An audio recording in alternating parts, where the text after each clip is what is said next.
Question 7.1 A 100 ohm resistor is connected to a 220 volt and 50 hertz supply. Resistance आपके दिए हुए हैं 100 ओम, voltage आपका है 220 वोल्ट एंड फ्रीक्वेंसी जो दिया हुआ है मतलब न्यू 50 हर्ट्ज। तो फर्स्ट क्वेश्चन है what is the RMS value of current in the circuit, मतलब आरएमएस करंट आपको फाइंड आउट करना है। सेकंड क्वेश्चन है what is the power consume over full cycle, power in full cycle, ये आपको find out करना है। करते हैं फर्स्ट क्वेश्चन, करंट चाहिए तो आप लगा दे V इक्वल टू आई है, तो I equal to V upon R। तो वोल्टेज तो हो गया आपका 220 और रेजिस्टेंस है 100, तो आंसर हो गया आपका 2.2 एम्पियर। सेकंड क्वेश्चन है आपको क्या निकालना है, पावर। तो आपको याद हो पावर का फॉर्मूला बताया था V इंटू आई।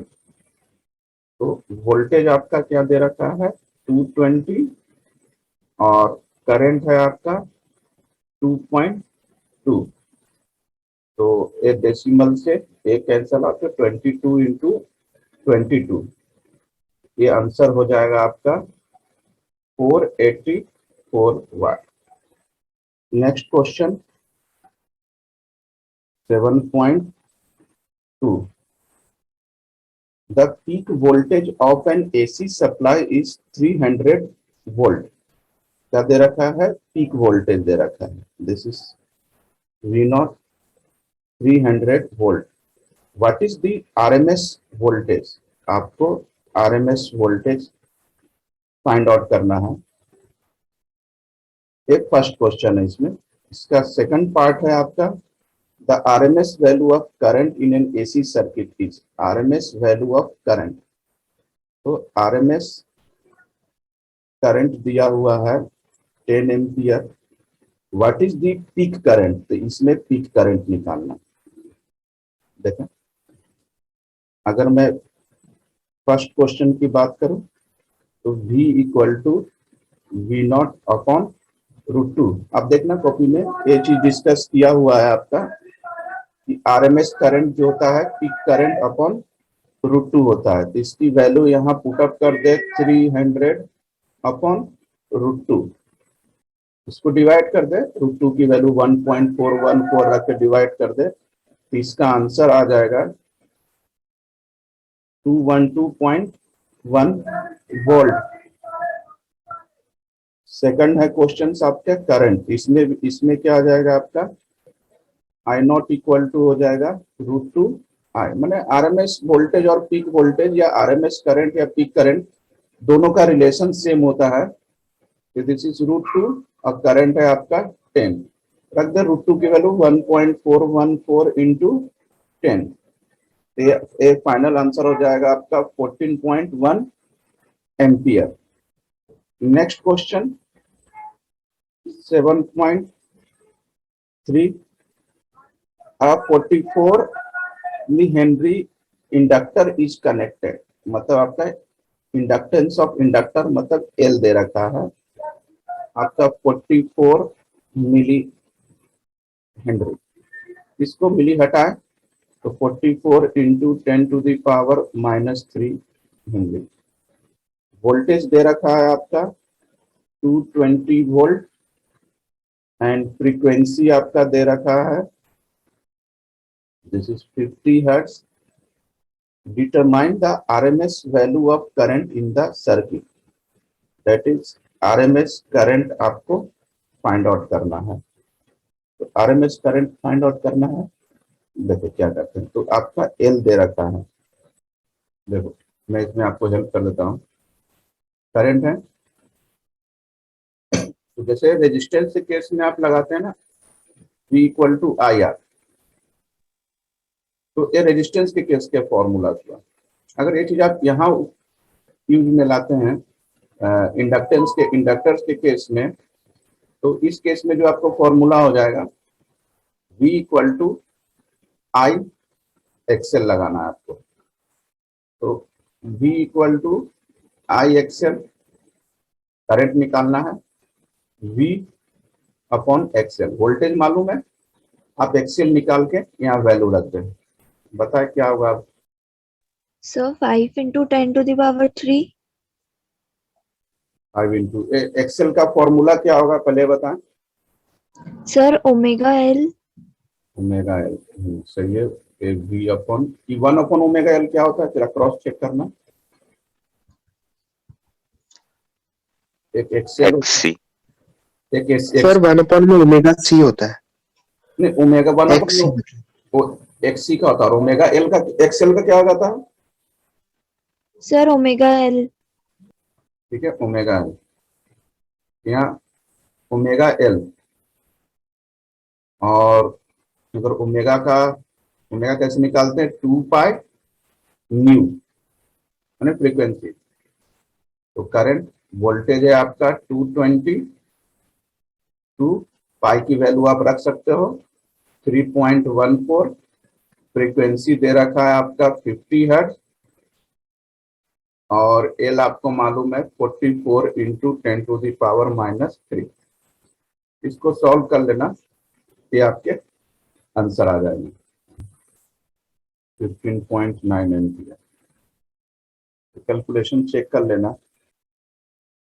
क्वेश्चन 7.4 पढ़ना। A 60 mu F capacitor is connected to a 110 volt 60 hertz AC supply. Determine the RMS value of the current in the circuit. क्या कैपेसिटर क्या दे रखा था, 60 mu F। 60 माइक्रो फैराड दे रखा है। तो माइक्रो को चेंज करोगे तो 60 into 10 to the power -6 farad हो जाएगा। ये 7.3 से रिलेटेड है, इसमें भी वही फॉर्मूला लगाओगे आप, I equal to V upon XC, और XC का फॉर्मूला क्या होता है, 1 अपॉन ओमेगा C। ये फॉर्मूला हो जाएगा V ओमेगा C। तो V तो हो गया 110, ओमेगा हो गया 2 पाई F, मतलब फ्रीक्वेंसी आपको 2 पाई F। फ्रीक्वेंसी तो आपका ऊपर दिया हुआ है प्रीवियस क्वेश्चन में 50 हर्ट्ज, ऐसे एग्जाम में दिया हुआ रहेगा। दिया हुआ है क्या, फ्रीक्वेंसी आपका दिया हुआ है 60, तो फ्रीक्वेंसी हो गया 60 इंटू सी की वैल्यू क्या है 60 इंटू 10 टू द पावर -6। इसको सॉल्व कर लें तो आंसर आ जाएगा 2.49 एम्पियर। वही है 7.3 जैसा ही क्वेश्चन है, उसमें इंडक्टेंस दे रखा है, इसमें कैपेसिटर दे रखा है। क्वेश्चन 7.5 इन एक्सरसाइज 7.3 एंड 7.4, मतलब ऊपर का ही क्वेश्चन है, what is the net power absorb by each circuit, मतलब अपने को पावर निकालना है, पावर निकालना है, कैपेसिटर के लिए अलग से निकालना है और इंडक्टर के लिए अलग से निकालना है, क्योंकि कह रहा है each circuit over one complete cycle. तो सबसे पहले देखते हैं इंडक्टेंस का।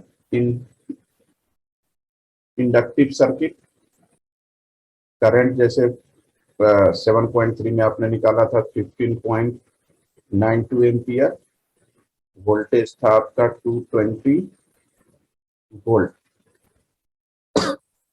और पावर का क्या फॉर्मूला होता है, VI cos पाई। अब चूंकि ये सर्किट क्या है आपका, प्योर इंडक्टिव सर्किट है, प्योर इंडक्टिव सर्किट है, मतलब इसमें ना तो रेजिस्टेंस है और ना कैपेसिटर्स है, ओनली फॉर इंडक्टेंस है। तो अगर प्योर इंडक्टिव सर्किट्स हो तो इस केस में आपका फेज डिफरेंस बेसिकली क्या होता है आपका 90 डिग्री, ये मैंने जब क्लास पढ़ाया था तो ऑलरेडी बताया हुआ है, ये याद रखिए। अब यहाँ वैल्यू रख देते हैं, P equal to V220, current हो जाएगा 15.92 और आपका cos पाई मतलब cos 90, और cos 90 बेसिकली क्या होता है, जीरो।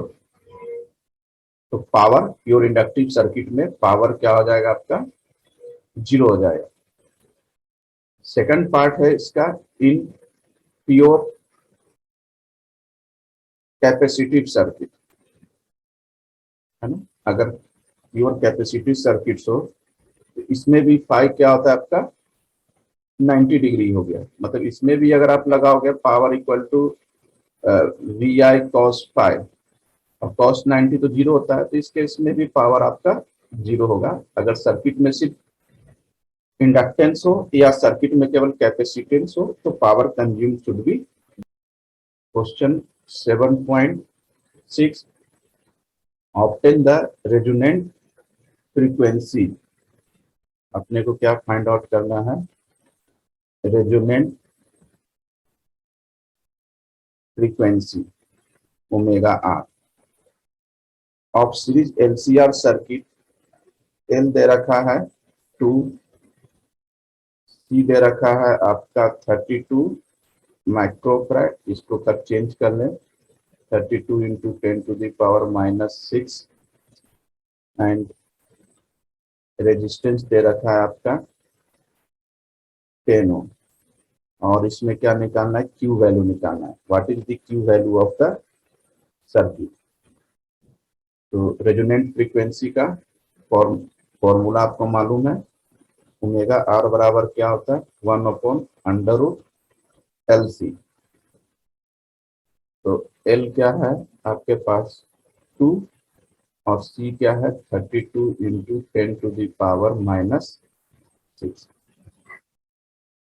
तो इसको सॉल्व करेंगे तो 2 4 6 64, मतलब ये हो जाएगा 8, और 10⁻⁻⁶ है तो 10⁻3। अब इसको डिवाइड कर देंगे तो आंसर आ जाएगा 125 पर सेकेंड। फिर उसके बाद क्या फाइंड आउट करना है आपको, क्यू वैल्यू फाइंड आउट करना है। क्यू वैल्यू हो जाएगा 1/r√L/C। तो 1/r मतलब 10, एल है आपका 2, सी है 32 इंटू 10⁻⁻⁶।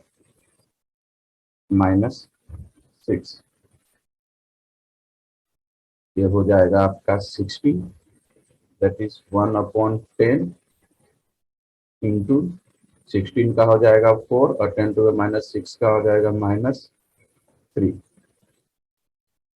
तो इसको सॉल्व कर लेंगे तो एक जीरो से तो एक जीरो, एक क्या आ जाए कैंसिल आउट, मतलब ऊपर जाके क्या आ जाएगा 100 और अपॉन 4, तो दिस इज 25। तो क्यू वैल्यू आपका 25 हो गया और रेजोनेंट फ्रीक्वेंसी हो गया आपका 125 पर second. Question 7.7, a charge 30 microfarad capacitor is connected to 27 millihenry inductor। मतलब कैपेसिटर्स दे रखा है 30 माइक्रोफैराड, इसको चेंज करें 30 इंटू 10⁻⁻⁶, और इंडक्टेंस हो गया दे रखा है 27 मिली हेनरी। तो this is 27 into 10⁻⁻3 Henry. What is the angular frequency of free oscillation of the circuit? Angular frequency निकालना। तो सिंपल क्वेश्चन है, अभी जैसे किया ना वैसे ही करना, 1/LC। 1/√L हो गया आपका 27 इंटू 10⁻⁻3, C हो गया 30 इंटू 10⁻⁻6। इसको सॉल्व कर लेंगे, ये हो जाएगा आपका 9 इंटू 10⁻⁻4। इसको डिवाइड कर लेंगे तो 1.11 इंटू 10⁻3 रेडियन पर second. Question 7.8. Suppose the initial charge of the capacitor in exercise 7.7, मतलब इसके जस्ट पहले वाले क्वेश्चन है। तो पहले वाला क्वेश्चन है तो वही डाटा यूज करते हैं। सी है 30 microfarad, this is 30 into 10 to the power -6 and inductance है आपका 27 milli henry, this is 27 into 10 to the power -3 henry. और इसमें क्या दे रखा है, चार्ज दे रखा है 6 मिली कूलम। इसको चेंज करेंगे 6 into 10 to the power -3 coulomb. अब आगे क्या कह रहा है, what is the total energy stored in the circuit initially, मतलब टोटल एनर्जी निकालना है आपको। And what is the total energy later time, मतलब शुरुआत में एनर्जी कितना था और फाइनली एनर्जी कितना था, तो आपको एनर्जी निकालना है। ठीक है, तो total energy in the capacitors को आप एक फॉर्मूला होता है E equal to 1/2 Q square upon C। रख देते हैं वैल्यू 1/2 इंटू Q की वैल्यू है 6 इंटू 10 टू द पावर -3 का स्क्वायर एंड कैपेसिटर्स हो गया आपका 30 इंटू 10 टू द पावर -6। अब इसको सॉल्व कर लेंगे तो आ जाएगा 6 अपॉन 10, दिस इज 0.6 जूल। तो total energy later time will remain same, जो इनिशियली रहेगा वही आपका फाइनली रहेगा, बिकॉज क्योंकि energy is shared between the capacitor और इंडक्टर। एनर्जी किसके बीच शेयर हो रहा है, कैपेसिटर एंड इंडक्टर के बीच, तो एनर्जी शुड बी सेम, मतलब जो इनिशियल होगा वही एनर्जी आपका फाइनल भी होगा। Question 7.9 in series LCR circuit, इसका क्वेश्चन आ गया LCR circuit. In series LCR circuit R दे रखा है 20 ओम, L 1.5 हेनरी, सी दे रखा है आपका 35 माइक्रोफैराड। तो फिर इसको तो चेंज कर लेते हैं, 10 to the power -6 farad is connected to a variable frequency 200 volt AC supply. Voltage दे रखा है 200 volt. When the frequency of supply equal to the natural frequency of circuit, मतलब फ्रीक्वेंसी जो है आपका सेम है, जो सप्लाई का फ्रीक्वेंसी है वो नेचुरल फ्रीक्वेंसी के इक्वल है सर्किट का। तो what is the average power transfer to the circuit in one complete cycle में, मतलब अपने को क्या निकालना है, एवरेज पावर फाइंड आउट करना है। एवरेज पावर, तो एक फॉर्मूला लगा दे, V इक्वल टू IZ। क्योंकि LCR सर्किट है, रेजोनेंस कह रहा है, तो रेजोनेंस का कंडीशंस आपको यहाँ अप्लाई करना पड़ेगा। इसके लिए आपको Z निकालना है, Z मीन्स इम्पीडेंस आपको निकालना पड़ेगा। तो LCR सर्किट में इम्पीडेंस का क्या फॉर्मूला होता है, this is R square plus XL minus XC का स्क्वायर, R स्क्वायर प्लस और XL तो अभी आपने निकाला ओमेगा L, और ये हो जाएगा 1/ओमेगा स्क्वायर। अब यहाँ वैल्यू रख दें, इससे आपका Z आ जाएगा। और ठीक है, और ओमेगा तो मालूम ही है आपका 2πf 2π न्यू, इससे आपका आ जाएगा। इसको सॉल्व करेंगे वैल्यू रख के, तो इससे आपका रेजिस्टेंस, सॉरी ये रेजिस्टेंस नहीं, ये अपन Z निकालना है, रेजिस्टेंस तो कर उधर यूज कर ही लिया है, this is Z impedance find out करना। इससे इम्पीडेंस आपका आ जाएगा 20 के आसपास आ जाएगा। तो I इक्वल टू क्या हो जाएगा, V अपॉन जेड। तो V क्या है आपका 200 अपॉन 20। इसको सॉल्व कर लेंगे, दिस इज 10 एम्पियर। और पावर निकालना है अपने को, तो पावर का तो फॉर्मूला आपको मालूम है, आज के क्वेश्चन में मैंने बताया है, VI।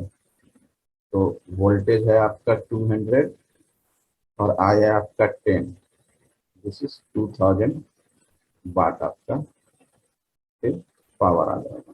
क्वेश्चन 7.10 क्या कह रहा है, radio can tune over the frequency range of portion of megawatt broadcast band. क्या दे रखा है, broadcast band 800 kilo hertz to 1200 kilo hertz के रेडियो वेव का दे रखा है।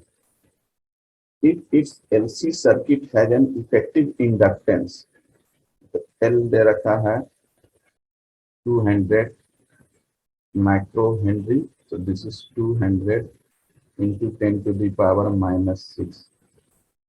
What must be the range of the variable capacitor? Capacitor का आपको निकालना है, बांधे वेरिएबल कैपेसिटर का रेंज निकालना है। इसमें हिंट्स भी दिया हुआ है, for tuning the natural frequency the frequency of free oscillation of LC circuit should be equal to the frequency of radio wave. तो ये रेंज दिया हुआ है, दैट इज मतलब लोअर फ्रीक्वेंसी क्या हो गया आपका 800 kilo hertz and upper frequency हो गई आपकी 1200 किलो हर्ट्ज। ये तो हो गया आपका 800 into 10 to the power 3 hertz, और इधर हो जाएगा आपका 1200 into 10 to the power 3 hertz, और एल भी तो दिया हुआ ही है। तो कैपेसिटेंस ऑफ वेरिएबल कैपेसिटर्स का निकालना, तो एक वेरिएबल कैपेसिटर्स का निकालना, ये तो मिनिमम्स है। तो वेरिएबल कैपेसिटर्स मतलब किसके बराबर हो जाएगा आपका, तो इसमें एक काम करते हैं, तो वेरिएबल कैपेसिटर्स तो बेसिकली सेकंड फ्रीक्वेंसी पे हाई लेवल पे आपको निकालना पड़ेगा, that is ω2 angular frequency of capacitor C2। ये हो जाएगा 2 पाई फ्रीक्वेंसी, तो 2 पाई इंटू फ्रीक्वेंसी यहाँ क्या हो जाएगा 1200 into 10 to the power 3। C2 अपने को क्या निकालना है, कैपेसिटर वेरिएबल के निकालना है, मतलब आपको C2 फाइंड आउट करना है। तो C2 जो अभी फॉर्मूला मैंने आपको बताया है, XC बराबर 1/ω/C।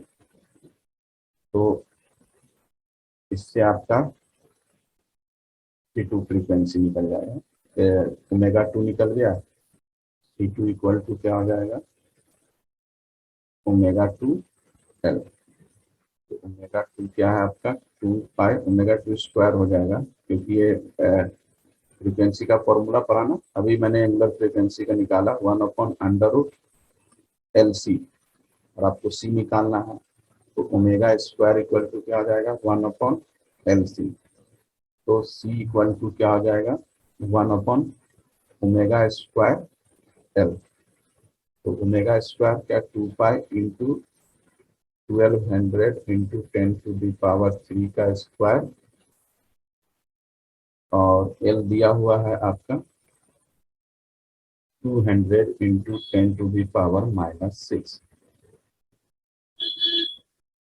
इसको सॉल्व कर लेंगे तो आपके फाइनली आंसर आ जाएंगे 58.04 पिकोफैराड।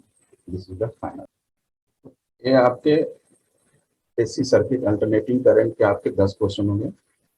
कल इसके और आगे बढ़ाते हैं इसी चैप्टर्स का, तो कल इसके न्यूमेरिकल्स भी हो जाएंगे फाइनल, तो कल इसको आगे करते हैं।